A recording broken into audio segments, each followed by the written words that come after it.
সাকিব যদি শুধুই একজন ক্রিকেটার হিসাবে থাকতেন তাহলে কি আজকে এই মামলার সম্মুখীন তাকে হতে হতো? যতদিন উনি ন্যাশনাল টিমে খেলবেন কোনো রাজনীতিতে যুক্ত হতে পারবেন না, এরকম একটা ক্লজ কিন্তু আমি মনে করি থাকা উচিত।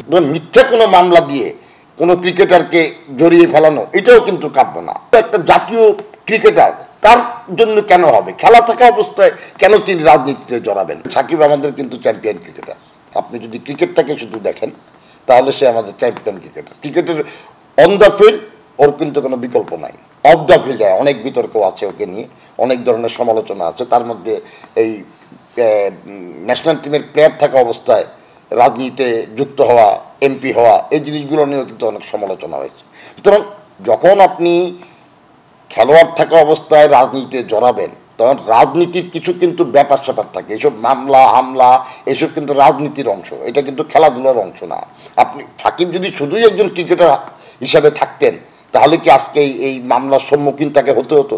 নিশ্চয়ই হতে হতো না। কারণ আপনি রাজনীতি গেলেও আপনার একটা বিরোধী পক্ষ থাকবে।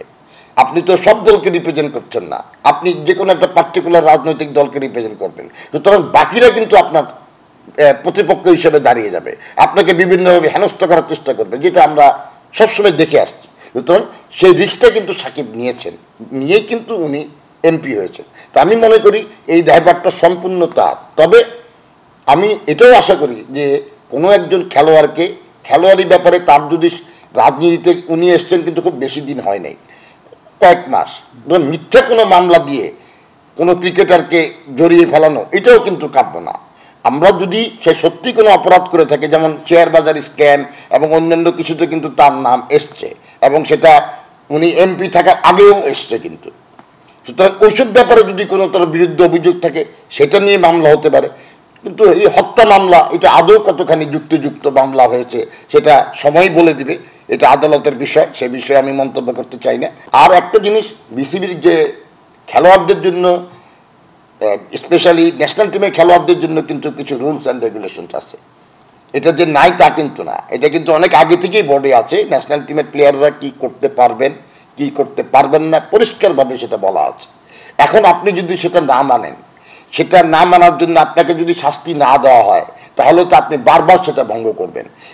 তবে হ্যাঁ, এই জিনিসটা নাই যে আপনি ন্যাশনাল টিমের ক্রিকেটার থাকলে আপনি রাজনীতি করতে পারবেন কি পারবেন না, এই জিনিসটা কিন্তু আমার যতটুকু জানা মতে এই জিনিসটা কিন্তু অন্তর্ভুক্ত নাই। রাজনীতির ক্ষেত্রে আসলে একটা প্লেয়ারদের ন্যাশনাল টিমের যে প্লেয়ার্স কন্ট্রাক্ট, সেখানে যতদিন উনি ন্যাশনাল টিমে খেলবেন কোনো রাজনীতিতে যুক্ত হতে পারবেন না, এরকম একটা ক্লজ কিন্তু আমি মনে করি থাকা উচিত। এবং ফারুক ভাই অত্যন্ত বিচক্ষণ একজন ব্যক্তি, আমি মনে করি উনি নতুন পরবর্তীতে যে প্লেয়ার্স কন্ট্রাক্ট হবে সেখানে উনি এই জিনিসটা অন্তর্ভুক্ত করবেন।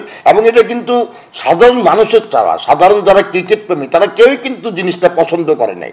আপনি দেখেন মাশরাফি অনেক জনপ্রিয় একজন ক্রিকেট ব্যক্তিত্ব, মাশরাফি যখন রাজনীতিতে জয়েন করেছে তখনও কিন্তু অনেকেই কিন্তু ব্যাপারটাকে পছন্দ করে নাই, তার অনেক ভক্ত কিন্তু ব্যাপারটায় দুঃখ পেয়েছে।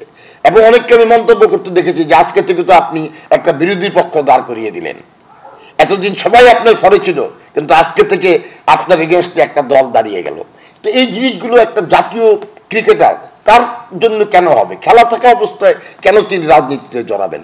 খেলার পরে হ্যাঁ ইয়েস আমি খেলা ছেড়ে দিছি, আমি রাজনীতি করতে পারি, আমি অনেক কিছু করতে পারি, সেটা কারো মাথা ব্যথা হওয়ার কথা না। আপনি খেলা ছেড়ে যাওয়ার পরে আপনি রাজনীতি করেন, ব্যবসা করেন, যা খুশি করেন, কেউ আপনাকে কিন্তু কিছু বলবে না। বাট খেলা চলাকালীন আপনি যখন জাতীয় দলকে রিপ্রেজেন্ট করবেন তখন কিন্তু দেশের মানুষের আশা আকাঙ্ক্ষার ব্যাপারেও কিন্তু আপনাকে সতর্ক থাকতে হবে, সজাগ থাকতে হবে। কারণ আপনাকে বুঝতে হবে যে দেশের কোটি কোটি মানুষ আপনার দিকে তাকিয়ে আছে, আপনাকে ভালোবাসে। এই ভালোবাসার জায়গাটা আপনি যা খুশি তা করে নষ্ট করে দিতে পারেন না।